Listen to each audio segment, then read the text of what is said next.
Lancashire captain Glenn Chappell produced a stunning spell of swing bowling to take 4 wickets in the space of 6 deliveries, only for George Bailey and Danny Briggs to dig their Hampshire side out of a sizable hole on the 3rd day of their LV County Championship match at the Ageas Bowl.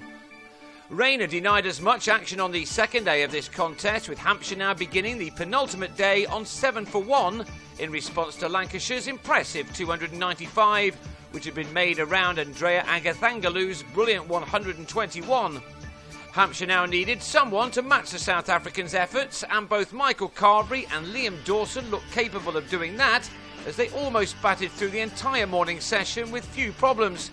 This was especially good news for Dawson, who came into this game on the back of a pair in his county's last championship encounter with Gloucestershire. Lancashire thought they got a wicket in the first hour of the day. The bowler Kyle Hogg shocked to the quick that the umpire's finger wasn't raised for a catch at the wicket. Otherwise, everything went just as the batsman would have wanted. The sun was even out, making the art of batting much more pleasurable than it's been of late. Lancashire looked set for a long day in the field, at least with the sun on their backs as well.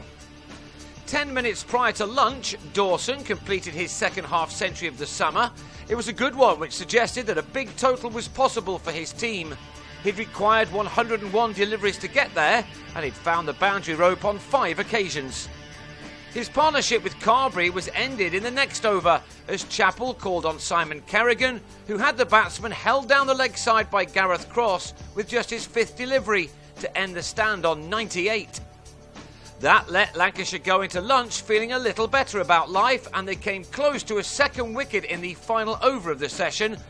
Bailey doing well to keep this big swinging delivery from Luke Proctor out. It was left to Hogg instead to get the next breakthrough immediately after lunch. He found some bounce and movement to catch the inside edge of Dawson's bat, Cross doing the rest as the batsman departed for 55 at 107 for 3.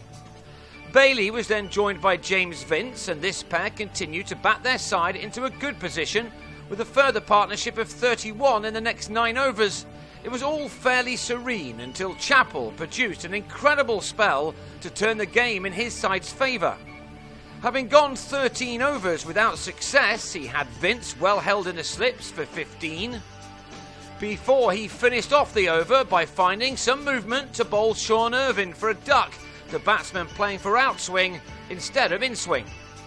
Chappell then began his next over with another wicket, making it 3 in 4 balls. Michael Bates going for a golden as he was bowled by a delivery which swung in fast and late. Incredibly, Chappell wasn't done yet, and 2 balls later he produced another unplayable delivery to also bowl Chris Wood for a duck. That wicket was the Lancashire skipper's 898th in the first-class game, and his 899th soon followed, David Balcombe clipping to Carl Brown to give Chappell the 37th 5-wicket haul of his magnificent career and his first against Hampshire. So could he now claim his 900th victim? He should have done after finding the edge of Bailey's bat, only for Cross to dive in front of first slip and spill the chance.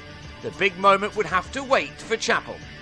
From 138 for 3, his sensational spell had seen Hampshire collapse first to 144 for 7, and now to 164 for 8, and a significant first innings lead was on the cards for the visitors. But Bailey held firm to go to his second 50 as a Hampshire player in his final game before he joins the ICC Champions Trophy. This effort had come off 80 balls, and that was the Australians' 8th boundary. For the second match in a row, Briggs came to his side's rescue with the bat. While he may not be taking as many wickets as he might want at this stage of the summer, he is producing well with the Willow low down the order. He scored a career best 54 in his side's last match in Bristol, and he looked in good touch again here, playing some fine shots along the way. In spite of that flurry of wickets from Chappell, both Briggs and Bailey continued to play positively. Bailey started this season very well with 93 against Leicestershire, but has been looking for a knock like this ever since.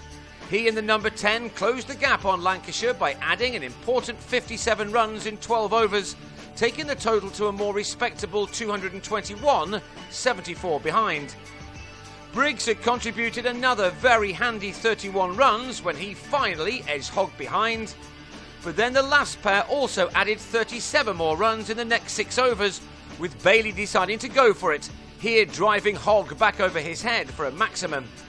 So the deficit was only 37 when Lancashire finally finished off the innings, Bailey drilling a wide ball from Hogg into the hands of Proctor to go for 84, leaving the 39-year-old Chappell with figures of 5 for 55. Hampshire were all out for 258, but thanks to Bailey and Briggs, they were now right back in this game, even more so when Balcombe added to his 5 wickets in the first innings by having Stephen Moore caught behind. Proctor soon followed his opening partner back to the pavilion, Irvine taking an excellent low catch in the slips off James Tomlinson, who then trapped Ashwell Prince in front in his next over to leave Lancashire on 27 for 3 with a lead of only 64. So again it was left to Agathangaloo to help out in partnership with Brown. They got through the final 17 overs of the day in spite of the efforts of Balcombe. Lancashire ended it on 63 for 3, which gives them a lead of exactly 100 with 3 sessions remaining. Given the sudden losses of wickets in this match to date, all 3 results are still possible, with the weather set fair for the final day.